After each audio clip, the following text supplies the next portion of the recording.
This undictated special podcast is brought to you by Futuregrowth, and joining us on the line is Paul Semple, who's with Futuregrowth. And Paul, 2 weeks ago, I spoke to Jonathan Liebman, a young entrepreneur who's the man behind Maboneng, the rejuvenation project in central Johannesburg. And he mentioned that his biggest funder is Futuregrowth. So it'd be nice to actually pick up from you guys, maybe more broadly to begin with, inner city rejuvenation.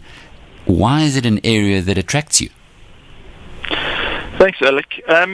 Yes, Maboneng has been our most recent investment in the inner city area in Johannesburg, but Futuregrowth has been investing in this market for the last 7 or 8 years, and over this time we've just really seen a huge growth in this market and more opportunities to invest. We believe that it will continue. Well, I guess the fact that there is a opportunity should come as no surprise to anyone who just has a look at downtown Johannesburg. It's a shadow of what it was maybe 30 years ago. Yeah, Johannesburg has been through a cycle, and it definitely degenerated during the 90s and early 2000s. But over the last 5 to 10 years, there's been an increasing private sector interest in investing in Johannesburg, and this, together with support by the municipality and local government, has encouraged more investment in this area, and it's definitely had a positive effect on cleaning up the inner city and basically getting it back on its feet. Given where it's coming from, do you require a higher than average return on investment before putting money into centre or downtown Joburg? Yeah, it's a misconception, I think, amongst property investors that there's a higher risk of investing in property in the downtown area. But ironically, that is probably one of the most, or certainly the affordable markets per se, is one of the most active housing markets in South Africa. So there are risks, absolutely, and we do price for that risk, but it's certainly no higher risk than maybe, say, the high-income housing sector. Starting off with Maboneng as a specific project, how did you get involved there? We got involved primarily through our partner, Trust for Urban Housing Finance, which is another investment that we've made, another company that basically lends money to entrepreneurs that want to buy properties in Joburg. And Futuregrowth and TUF provided a joint finance arrangement to Maboneng. Maboneng had a relationship with TUF prior to us being involved. How much is involved there? So initially our line to them is around 200 million, and this is supported by a pipeline of projects that Maboneng is in the process of acquiring in the eastern precinct of Johannesburg, of the inner city of Johannesburg. And that line will be drawn down over the next 12 months or so to acquire these properties and refurbish them. And the prices that they're paying for those properties relative to, say, Sandton? Yeah, properties are acquired at well below replacement cost, and they're carefully selected with a focus on value properties with strong yields and excellent prospects for rental growth. We're looking at under 2,000 Rand a square meter. And Jonathan Liebman clearly has impressed you in what he's done so far. He was telling us that when he was 24, he's not much older now, but when he was 24 years old, he made his first investment in R2bn, and it's just grown from there. Yeah, we're really excited by what's happening in the Maboneng precinct.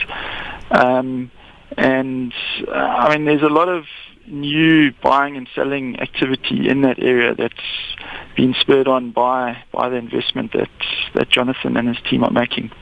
Is it something like you create a little oasis in a pretty rundown area and then just expand it over time slowly so that eventually the whole place is an oasis? Is that the long-term goal?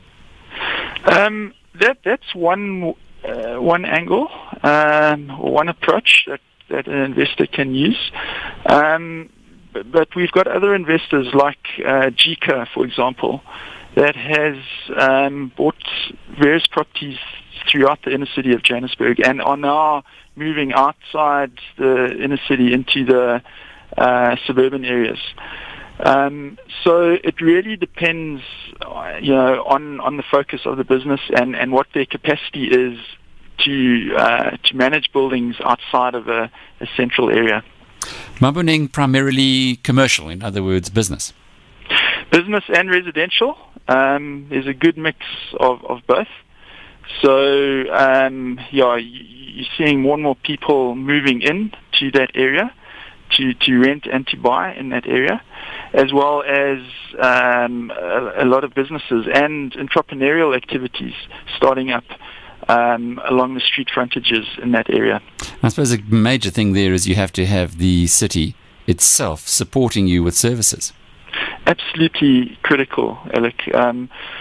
The municipal infrastructure is really important, and there also needs to be good transport systems and good policing.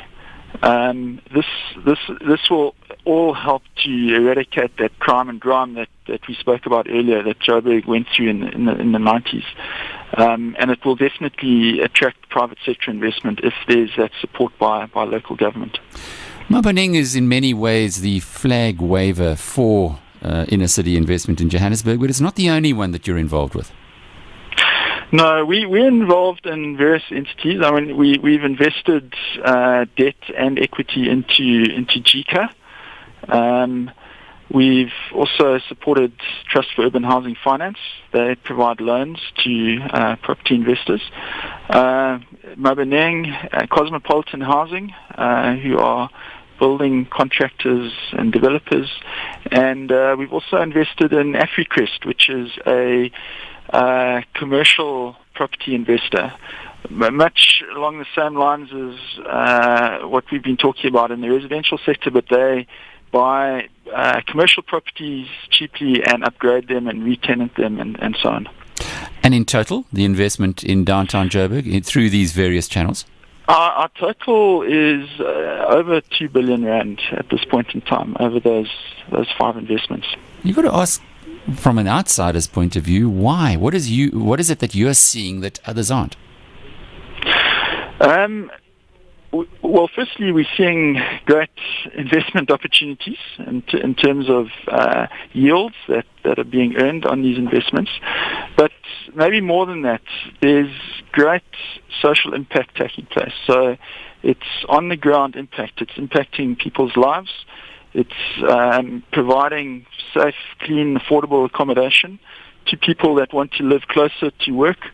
It's cutting down on people's transport bills, and basically it's providing a foundation for employment opportunities and entrepreneurial activity in the inner cities. You've obviously visited. Would you live there?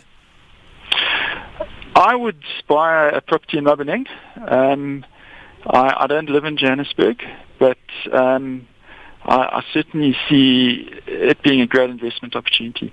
When you say a great investment, how does it compare, purchasing a property to live in, with what you would have to buy or have to pay elsewhere in an upmarket suburb? So I think Maboneng has changed over the last year or two as it's become more and more in demand. Prices have moved up. But I believe that rental yields are still great. I mean, you're still looking at rental yields of 15% plus, both generally in a city as well as Maboneng itself.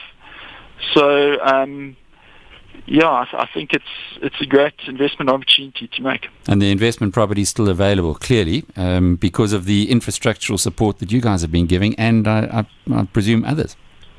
Yeah, absolutely. And we just trust that local government will continue to support initiatives like this. Paul Semple is with Futuregrowth, and this undictated special podcast was brought to you